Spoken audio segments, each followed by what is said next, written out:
Who are we? We are the children of God.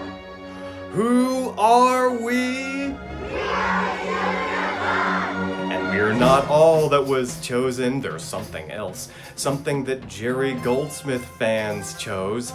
Several months ago, we shattered our goal to reach 250 subscribers here on this channel. And as a sign of my deepest appreciation to all of you rabid film music fans out there, I had promised to cover a Jerry Goldsmith soundtrack of your choice. Well, let me tell you, the votes came pouring in. There were a lot of amazing titles, but there can be only one winner, as they say. And in this case, the Jerry Goldsmith soundtrack to receive the most votes was Lionheart.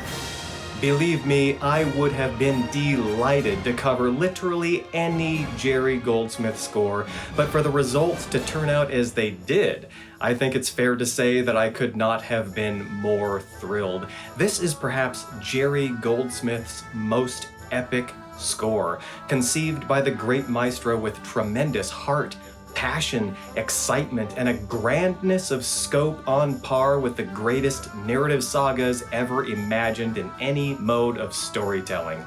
In a thread pertaining to the score for Lionheart on the John Williams Fan Network forum, Goldsmith scholar Yavar Moradi states that basically this score is Goldsmith's Conan the Barbarian in more ways than one.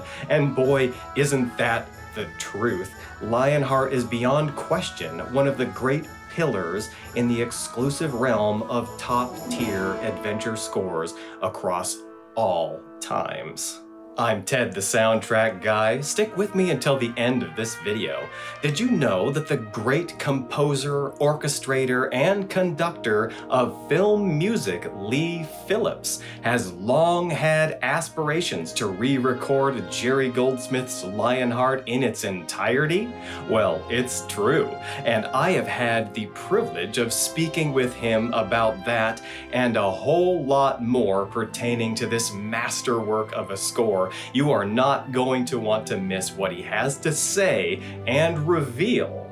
Stay tuned.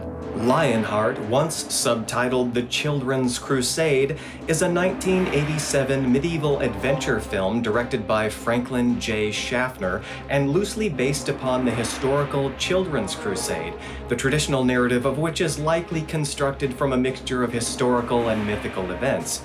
In any case, the concept is fertile soil for dramatic, fantasy-esque storytelling.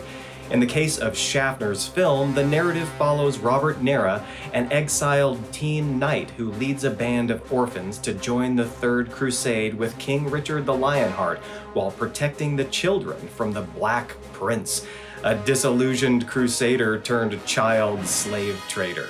Now, while the final result of the film left something to be desired, it has a popcorn meter rating of only 29%, while the tomato meter remains curiously blank. I personally found several aspects of this film worth praising. That'll probably have all of you coming for me in the comments section because, yes, I know, essentially nobody likes this movie. And don't get me wrong, I'm not blind to its many shortcomings, but I was surprised at just how much I enjoyed the movie when it came time for me to do so in preparation for this soundtrack review. Now, there is a version of Lionheart that I enjoy quite a bit more than the theatrical version. More on that in a minute. Aside from Jerry Goldsmith's masterful score, which is of course leaps and bounds the best thing about this movie, I particularly enjoyed the underlying themes of this story, its spiritual home base, if you will. I found this aspect to be both inspiring and unexpectedly deep, and I'll get into why here, don't worry. Newsflash, the why is almost entirely communicated through the score and not so much the on-screen action. But Schaffner's movie is not entirely a lame duck as far as I'm concerned. Although overall it really is a missed opportunity, I'd have to say, and concerning just the film itself and not the knockout fabulous score, probably the low point of his legendary collaborative marriage with composer Jerry Goldsmith on such classic films as The Stripper, Planet of the Apes, Patton, Papillon, Islands in the Stream, and The Boys from Brazil. And let's not forget the origins of this dream team, which began in the late 1950s with Goldsmith scoring several of the director's TV episodes of the CBS anthology series, Playhouse 90. But let's get into the nuts and bolts of this specific soundtrack album we're focusing upon today, shall we? This is the long-awaited 2021 2-disc remastered deluxe edition from Varese Sarabande of Jerry Goldsmith's legendary score to Lionheart. There have been a whopping 3 other releases of this score, also from Varese Sarabande under the Masters Film Music series, Lionheart Volume 1 and Lionheart Volume 2, as well as Lionheart the Epic Symphonic Score. The latter of the 3 was the album that I had back in the day, and to say that I spun that disc to death would be like saying there's a lot of sand in the Sahara Desert. It's a fantastic album, and arguably has the best track arrangement for listening experience purposes, but boy, did that soundtrack have an impact on yours truly. It really got me through some very difficult times in my life personally, and not only that, inspired me so much as a creative writer and aspiring filmmaker, and continues to inspire me to this very day. Limited to 2,000 copies, this most recent edition of the score to Lionheart is predictably sold out, and the 3 earlier aforementioned releases of this soundtrack are similarly out of print. But do yourself a favor and track yourself down a copy of all of them. Even if it's had at a gouging price, this one's worth every penny in every iteration. Now, the packaging for this deluxe edition is just that, deluxe. We're back to the front cover art displayed on the Volume 1 edition of the soundtrack to Lionheart, and the same smaller artwork featured on the Epic Symphonic Score version as well. But now, of course, it's been pumped up in beautiful high res. Same for the artwork on the back cover of the booklet, only this image is reused from the Volume 2 cover of the album.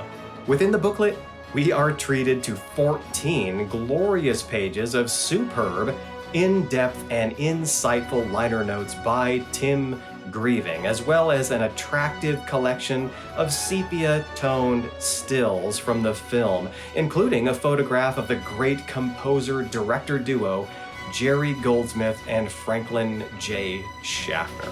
I always thought the sound quality on the Epic Symphonic Score was great, but with the deluxe edition for Lionheart, we get great plus some. This really does sound amazing, richer, fuller, and more articulate than ever before. However, there are a couple tracks that were not present on the original 3 albums, which the late Douglas Fake supplied from his backup copy of the recording sessions he attended in 1987, which noticeably don't sound as good as the rest.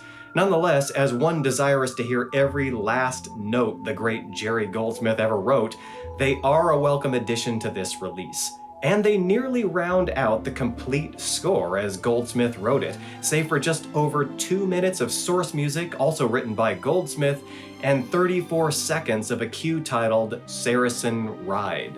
Speaking of the complete Goldsmith score as he wrote it, W. David Lichty, one of the hosts and editors at the tremendous Goldsmith Odyssey podcast, has lovingly and painstakingly restored Goldsmith's dialed out or reconfigured music, as was the case with several cues in the original theatrical version of the film, which had been heavily re-edited for the longer cut Goldsmith originally scored. And here's a disclaimer about me liking this movie. I enjoyed the theatrical version okay, but I honestly enjoyed the David Lichty Goldsmith restored version quite a bit. It's truly mind-blowing just how effective Jerry Goldsmith was at enhancing every movie he worked on. And this last effort with Franklin J. Schaffner was definitely no exception. For example, the themes of this film, the spiritual home base, as I mentioned earlier, were a bit cloudy and unfocused. In the theatrical version, it was harder to get a grasp of what the film was actually trying to say. But in the restored version, the David Lichty restored version, those themes came into full focus, and that's where this movie actually started to shine, as far as I was concerned. Lionheart is a story about true purity, true righteousness and holiness as exhibited in the sincere heart of the teen knight Robert Nera, as well as the orphan children and various outcasts like Blanche, Michael, and Matilda.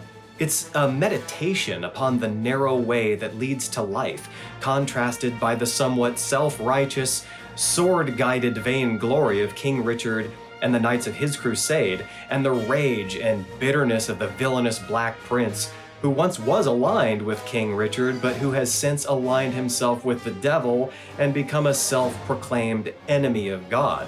This in direct correlation to Goldsmith's music, which accentuates every nuance of it, and the characters themselves, is what I really like about this movie. In fact, there's one scene in this film that actually got me to cry. I know, right? There's no one more surprised and astonished by this fact than myself. Believe me, more on that in just a minute.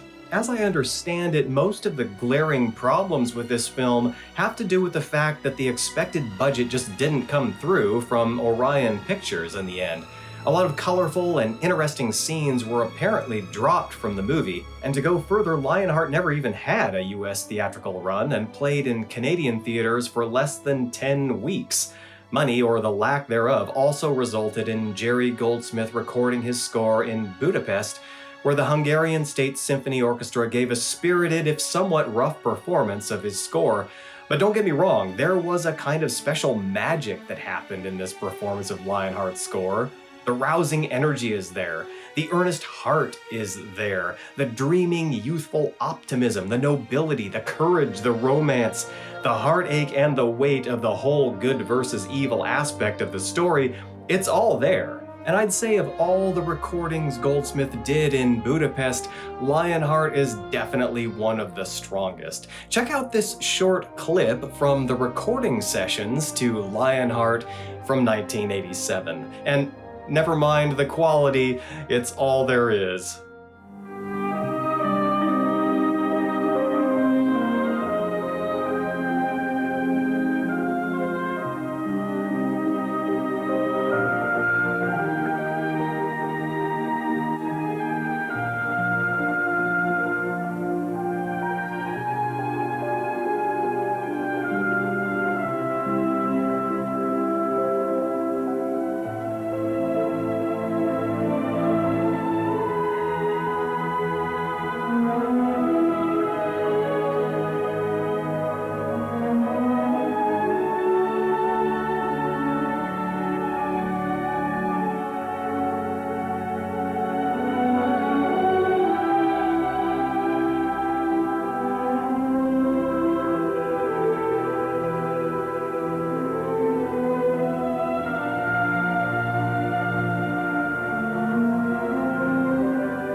But just as a brief aside, here's my dream, okay? I would absolutely love to see a masterfully done remake of this film, specifically made to accommodate Jerry Goldsmith's complete original score as re-recorded under the skill and direction of Lee Phillips, and hopefully conducted by the great William T. Stromberg. I know, I don't know how to dream small, I only know how to dream big, especially when it comes to Jerry Goldsmith, so sue me, okay?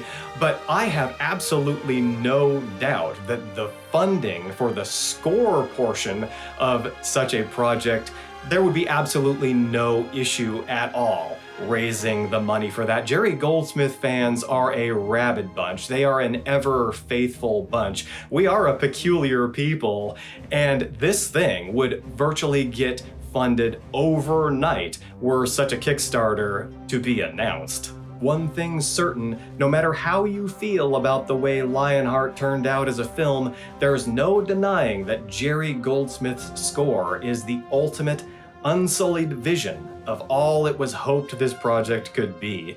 Even with the sometimes less than perfect performance from the Hungarian State Symphony Orchestra, Goldsmith's idealized vision of this project shines through. It's a tremendous soundtrack, phenomenal, absolutely exquisite, and clearly inspired. If you ask me, it's quite obvious just how emotionally stirred Goldsmith was by the romance and adventure in this story. I mean, anyone who hears this score is instantly transported into a medieval fairy tale of the most epic proportions. And of all his medieval style soundtracks, First Night and the unused score for Timeline perhaps being the best soundtracks to cite here, Lionheart is my personal favorite. I think it's the strongest one, even though they're all absolutely brilliant masterworks. Now, before we get into a deep discussion of the music in its particulars, and believe me, we are getting there, allow me to treat you to a fascinating comparison between a scene where Goldsmith's music was dialed out of the final cut of the picture versus the same scene where David Lichty restored Goldsmith's music as originally intended.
And one more example, this one for the cue titled The Future, which was not used in the scene that you're about to see in the theatrical version of the film, but this one is very interesting because it just further demonstrates how effective Goldsmith's music was in enhancing the narrative themes, the characters, and the overall development of this particular story. Now, granted, this cue placement was more or less a best guess, as well as some of the others in the David Lichty restored version, but it is a very convincing decision as far as I'm concerned.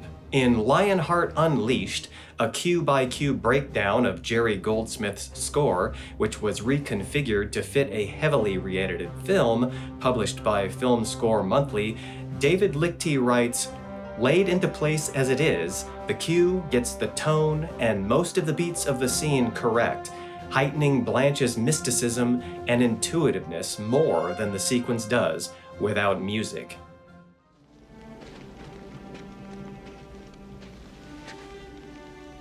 I missed. I still can't believe that I missed. Michael, you've been trained to miss. He'll find us, you know. And it won't be long. I hear he never sleeps.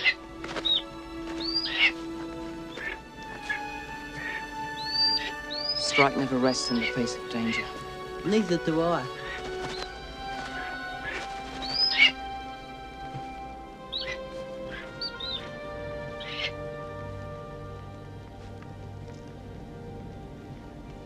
He's never done that. Not even for King Richard.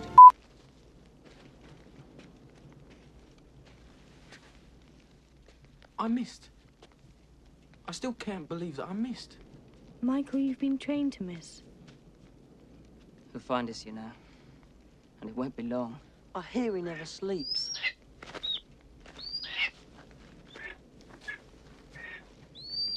Strike never rests in the face of danger. Neither do I.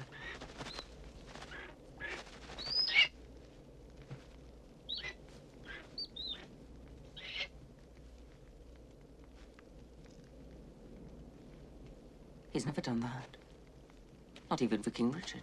Now, as a Goldsmith fanboy, I'm obviously going to want to side with the cut where David Lichty restores Goldsmith's music as originally intended, but honestly, from a storytelling standpoint, I really firmly believe that restoring his music markedly improves this troubled movie. As was so often his method of approaching the composition of any given film score, Goldsmith scored the inner heart space of these characters and the deep, unseen subtext of the story, and through a kind of masterful evolution of such musical ideas, develops the narrative in a searingly memorable way.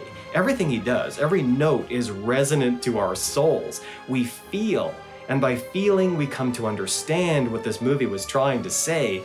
It's yet another proof that in musical terms, Jerry Goldsmith was the consummate storyteller. On that note, let's dive into my favorite tracks already, shall we? Let's see, there are 8 on disc 1 and 14 on disc 2, so that would mean that there are 22 tracks total. Yeah, I have 22 favorite tracks from this soundtrack album. There you go. You didn't think I'd be able to speed through my faves quite that quickly, now did you? But in all seriousness, this entire 2-disc album is pure gold, and every track is worth meditating on. Every track is worth exploring, but here is my best crack at trying to get the track titles down to a manageable size so far as my absolute favorites are concerned. Let's start in the most logical place, why don't we, with track 1, the Castle main title. Now, not all of this cue is used in the film's opening, but on the album, it's a sudden, thrilling explosion of the motif for Richard the Lionheart. Awesome Goldsmith brass here, and a great way to start the picture, even better than utilizing the main theme for Robert the way the theatrical version does, as King Richard is a symbol more than a character of any active importance in this movie. He's the luminary which drives Robert and his children's crusade along their quest, urging into full blossom their collective Lionhearts on their journey to the promised land. After about 30 seconds, the cue shifts into this rollicking, medieval market music, which sounds similar to the spiraling out of control type of music found in track 5 called The Circus, after a child picks someone's pocket and epic, stampeding, fiery chaos ensues. And I think it's no mistake they do sound alike, since I believe the market music section of track 1 used a little later in the film emphasizes the circus that is well underway in this 12th century European setting where greedy barons are fighting bloody battles over land. We're also getting a nice sampling of Goldsmith's synth voices here, which are used rather heavily, although very seamlessly through this epic symphonic score. And sometimes their usage was more out of necessity than spun from pure imagination. For example, it's my understanding that sometimes Goldsmith used synth to enhance or augment some of the weaker performed horn sections of this performance. But either way, the synth orchestra combination is absolutely intoxicating and exhilarating. It is fully effective and immersive. In track 2, The Ceremony, Goldsmith spends some time meditating upon Robert's theme in this melancholy kind of way. The teen knight is troubled by what's going on in the world. He has a true heart, and he's uncertain which way to direct it. But in this music, we understand he's compelled to embark upon something much bigger, much nobler, much higher and more heavenward than what's going on around him in the world and even in his own family. I thoroughly adore Robert's theme, easily one of Goldsmith's best themes ever, and as Tim Grieving states, it is a rousing anthem, heroic and aspirational, often either waved over martial percussion or bled lyrically and introspectively. He goes on to say, like Beethoven's Fifth, Goldsmith performs wonders with the three notes that form the cornerstone of Robert's theme, spinning much of the entire Lionheart symphony out of them. Robert is soon faced with a moment of choice in track 5, Failed Night, where Goldsmith launches into the action with the charging of two armies on screen, the music rhythmically pulsing toward combat. Strings, flutes, and percussion join in the fray of battle, perfectly capturing the chaos and danger, while also emphasizing Robert's character, who is not fully aligned in heart to this struggle. It's interesting, right after Robert's uncle is struck down, and we hear that worried brass section, Goldsmith uses this electronic horn effect that he also uses for the Black Prince. That's kind of his sound, and we haven't even met him yet, but he's that disenchanted crusader who came to feel God had abandoned him and decided to turn his back on God and King Richard and all that is good and true and serve the devil instead. Well, here in this defining moment, Robert could also have gone the way of the Black Prince, but instead holds true to his inner Lionheart. Now, I've already briefly mentioned track 5, The Circus, but one additional thing that I'd like to bring up about this cue is this uncanny, almost supernaturally flavored feeling of destiny to the whole pickpocket scene and the ensuing burning of the circus that sets Blanche and Michael off on this path that unites them to the young knight Robert and all that his brave-hearted quest develops into. You can hear it, destiny whispering in this knowing kind of way, in the mysterious, descending, Arabic-flavored scale that opens the cue. And then it builds to the chaos, which crescendos in a sound that is almost celebratory or freeing in the midst of what is otherwise a wild and fearful moment musically. There is that sense of subconscious liberation, a launching upon a new and higher path of destiny here. And because Blanche possesses some level of clairvoyance, the music's also leaning into that. This sense of a determined future glimpsed and suddenly, helplessly thrust upon them in real time. And speaking of clairvoyance, right, and this sense of destiny that's in the track The Circus, now the following track is a very notable cue. It's called Robert and Blanche, and it flows logically from those concepts that I was just illustrating into Blanche's first clairvoyant dream, where she sees King Richard and his men riding horseback on the beach under the Crusaders' banner. And the music is fittingly mystical, glassy sounding, and it's leaning heavily into electronics to create this dreaming vision of sorts, which in my mind doesn't so much point to their eventual meetup with Richard as it stands as a symbol of the children's crusade they're about to organize and launch into the world. Now, the music following this dreaming vision is another instance where Goldsmith's music was cut from the film, but where it is greatly enhanced when David Lichty replaces it. It introduces at just the right moment the Blanche love theme on delicate flute, tremulous string chords, and this dreamily serene harp. It's exactly what the story needs right here, and what Robert and Blanche need too. And no, I don't think that it's a coincidence that Blanche was just dreaming about King Richard riding on horseback on the beach there just before she opens her eyes from this clairvoyant vision of sorts to see the young Robert sitting astride his own horse right in front of her. Not just a teen knight, but the true earthly king of this story, who is an almost Christ-like figure. He's the one elected to lead the children of God onto a secret, unseen paradise, the truest holy land of them all, the one referred to in Luke 17:21. Neither shall they say, Lo here, or Lo there, for behold, the kingdom of God is within you.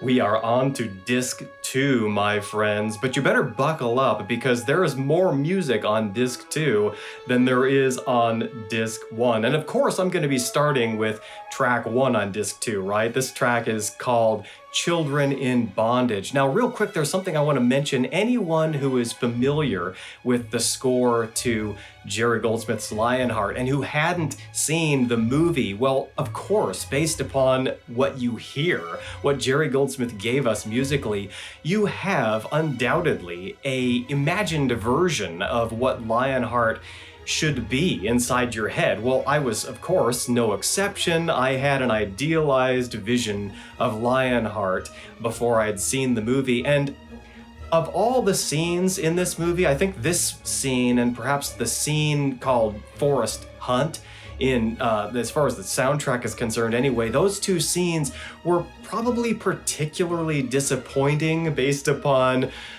what I had imagined from Jerry Goldsmith's music. Nevertheless, this track is something to behold. This is an incredible piece of music. The Black Prince's theme gets full expression here, and it's very effective, but it does kind of come out of nowhere in the theatrical version. However, it's quite likely that Goldsmith set this one up with an unused introduction of the Black Prince theme for an earlier scene where Blanche peers into the future with the aid of tarot cards in a track titled Bondage on disc 1.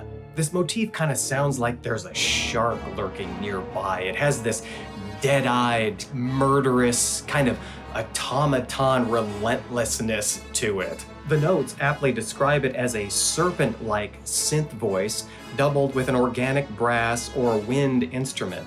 It's pretty menacing and even frightening, I'd have to say, and plays a very big role in this track as stated before, as well as many others going forward. And as this cue, Children in Bondage, builds and develops, it becomes increasingly restless and tense, weaving back and forth from the Black Prince's theme to Robert's theme and back again as a carriage of caged children approaches and Robert and company manage to save one of King Richard's captured men.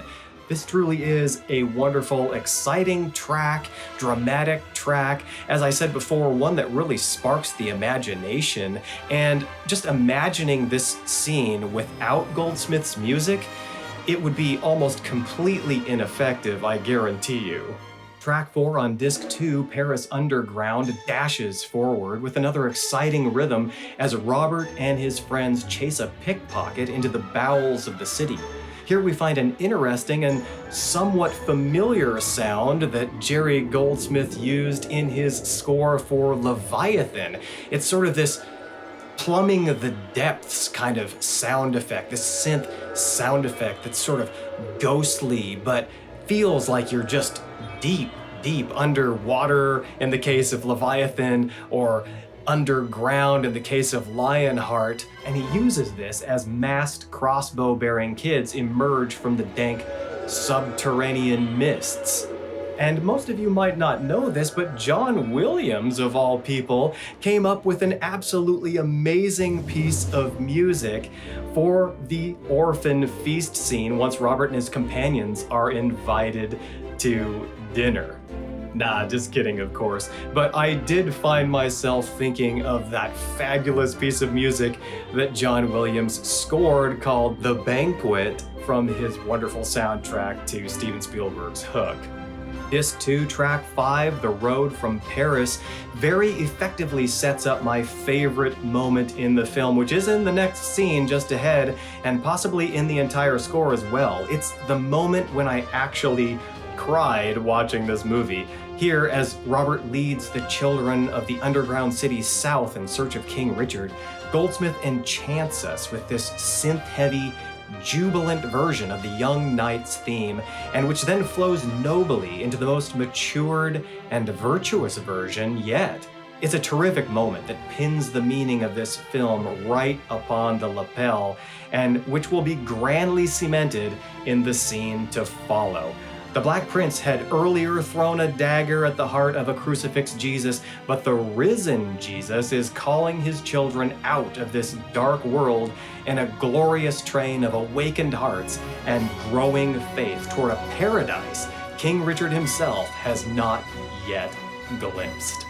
And here we are. This is the ultimate scene in my book. Track 6 on disc 2, The Banner / The New Court, constitutes the most moving and inspiring moment as far as I'm concerned. And it's the best scene in the movie too, if you ask me, and retains very, very nicely Jerry Goldsmith's music as originally written, if not quite perfectly even in this case, but the overall effect is quite remarkable. This is the scene where Robert dubs his young knights and assigns them roles, and Goldsmith is here doing some of his most emotionally stirring work he's ever composed.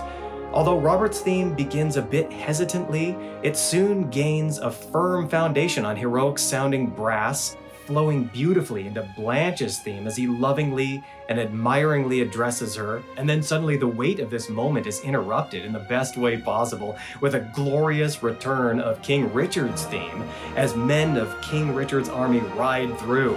Man, King Richard's theme here. Oh, this is just glorious. This is amazing. The strings, the horns, Goldsmith plays this whole scene with such a thrilling sense of destiny and, yes, even a kind of divine election. In this scene, suddenly a crusader's flag is dropped, and as Robert rides down to retrieve it, his theme and Blanche's become one, brilliantly intertwined. The dropped flag is Robert's flag, it's Blanche's flag, it's their flag together, and all the orphan children's too, who are no longer orphans at all. No, they have been adopted by God Almighty. These little children have seen and entered into the kingdom of heaven. As if to seal this truth, there's this thrilling shot where Robert leans over from atop his horse and takes up the Crusaders' flag, now flying in the wind, and Goldsmith crescendos with an utterly glorious statement of Robert's theme. It's triumph in righteousness exemplified. It's absolutely sublime. I see it, Louis. I see it too. I see paradise. It's often said, of course, that Jerry Goldsmith wrote the soundtrack for the idealized version of whatever movie he was working on, and boy, was that ever true with Lionheart. Yes, in this scene, somehow, Jerry Goldsmith got me to cry. In this movie, of all movies, Ted the Soundtrack Guy was sitting there with tears running down his face as this scene played out because of the impact of Jerry Goldsmith's music, just the way that he was able to communicate all the emotion, all the inward aspirations, just the humanness of it all. It was an absolutely thrilling experience for me, unexpected though it was. Believe me, if he can get someone to cry watching Lionheart, let me tell you, that is a film composer, my friends. And the hits just keep on coming. The next track I've just gotta emphasize is another slam dunk titled Matilda, which is track 8 on disc 2.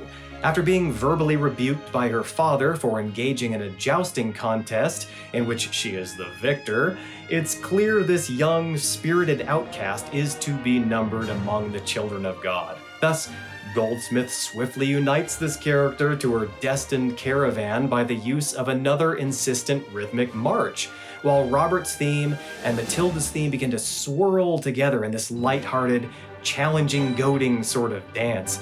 Tambourine, synth, horn, and harp all build to the moment they begin to joust. Full, glorious strings sing out Matilda's theme, which soon transitions into deep, snarling brass, more spirited strings, snare drum, and sprightly xylophone once they're off their horses and sword fighting. What a musical moment. It sounds more like children at play than two people in combat, even if that combat is mostly friendly and slightly flirtatious. And what an ingenious concept to spar Robert and Matilda's themes in this way, not only to emphasize a childlike air of play and exhilaration, but also to musically communicate that they are very much equals in terms of battle training and leadership capabilities, which of course leads to the inevitable jealousy Blanche feels as she looks on. Before launching into a look at one of the longest and most exciting tracks on this album, titled Forest Hunt, first let's take a brief look at the previous track called The Plague, concerning the Black Prince who has deceivingly made a village to appear disease-ridden. Although unused in the film, here Goldsmith so effectively paints this devil-allied villain as the one who is the real plague, through the use of these low, nasally growls on synth. It's almost isolated sounding and desolate. This growing sense of menace concerning the Black Prince swiftly accelerates in the track Forest Hunt, which begins with fragments of his sinister theme over agitated strings as the crusading kids prepare for battle against the slavers. Before long, we're in the midst of another conflict, and interspersed with the dark tones representing the forces of evil looking to capture these children, Goldsmith is here giving us some of the best swashbuckling style music offered in this score. This is the movie's Ewok battle scene, or maybe the ultimate war from Hook. It's pretty dynamic, dramatically speaking, and a lot of significant events happen in this nearly 8 minutes of music. In the last quarter of this extended cue, the blind orphan Louis, who has taken ill, succumbs to a death that has blessedly lost its sting, and Goldsmith sweetly ushers the boy beyond the veil and into the eternal paradise that was promised, with a bittersweet rendition of Robert's theme and solemn open horn chords. One of the most touching scenes in the film, made all the more so by the score, of course. Perhaps Goldsmith's most gorgeous love theme of all time is found in track 11 on disc 2, titled The Lake. It's simply a perfect piece of music and feels similar in tone to another great love theme I have long adored, the friendship love theme John Williams wrote for E.T. and Me on the original 1982 MCA soundtrack album for, of course, E.T. the Extraterrestrial. Goldsmith's touch here is just so tender, so pure, so captivating, and also mythic and somehow ancient, yet timeless, all at the same time. If the love poems in the Old Testament book Song of Solomon had a soundtrack, this would be it. With harp, quivering strings, and eventually sumptuous, adoring sounding strings, as well as this kind of hypnotic celestial synth wedded to the orchestra, Goldsmith perfumes the entire scene with affection, love, and devotion that is simply eternal in its staying power. The final act of the film bursts forth in track 12 on disc 2, The Wrong Flag, in which we are treated to a sublime statement of the Children's Crusade theme as these chosen baby-faced crusaders tromp toward an oceanside castle where they anticipate meeting King Richard at last. But of course, it is the wrong flag indeed. They soon realize they've been duped by the Black Prince, which ushers in another cue unused in the film, track 13, called Final Fight.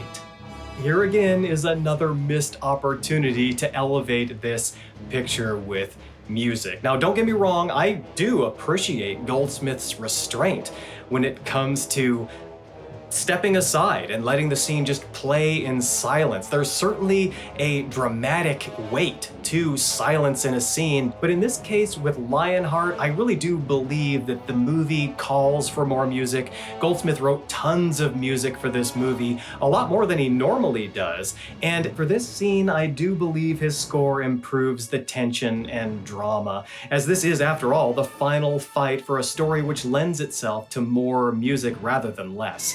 To me, this is the dark half version of what Goldsmith did in the Matilda cue during the playful duel between the young knight and the girl who made a break with societal expectations. Goldsmith has got this chugging percussion which aptly communicates the peril here, along with evil sneers of the Black Prince's theme parrying with a somewhat frail and almost despairing rendition of the three-note Robert motif. Have a quick comparative look and you tell me what you think is more effective.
I'd say the jury isn't out on that one, nor would I say the jury is out on the fact that the last track on this incredible soundtrack album, King Richard/end title Robert's theme, is one of the greatest conclusions to a film score written by any composer ever. And it's quite funny, I was in my office here playing with my daughter building Lego castles, and we had the soundtrack to Lionheart on, and this last track happened to be playing, and she looks at me and she says, "Daddy, is that Jaws?" Because it starts with this ba-na, ba-na, ba-na, and it kind of goes up from there, and I thought to myself, boy, talk about a dad beaming with pride, right? A soundtrack loving dad beaming with pride. That was an observation that I had never even personally made, but when she said that, I was like, you know what? You're right, it does kind of sound like that. At the age of 3, she's already a die-hard Jerry Goldsmith fan. But in this final epic track, we have well over 8 minutes of Goldsmith bliss. This is a suite that carries us through all the dramatic variations of this masterful musical narrative. Tim Grieving writes, King Richard begins tensely as the Saracen army unsheathes their swords, then swerves heroic with Richard's theme as the falcon announces him and his posse arriving to save the day. The notes go on to describe this cue as electrifying, and boy, it truly is. Musically speaking, it is the complete attainment of the paradise the Children's Crusade has been seeking all along, as grand and glorious and eternal as the great city described in the book of Revelation. This is the train of the great king's robe and the majesty of all that is good and perfect in a land untouched by darkness and curse.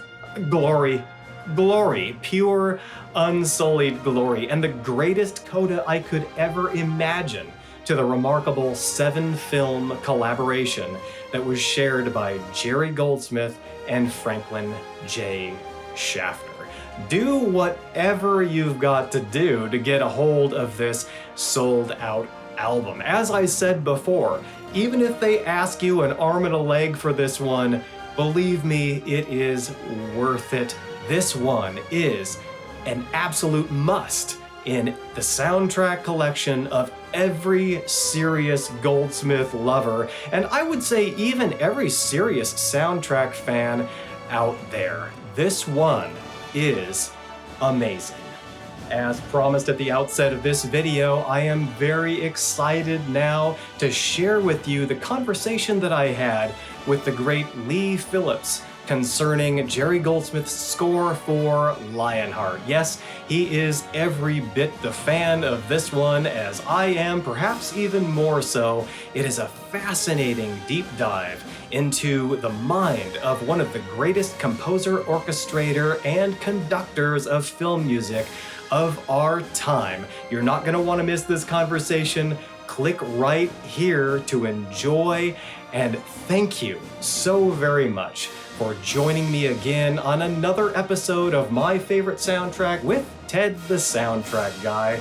We'll see you next time, and in the meantime, happy listening.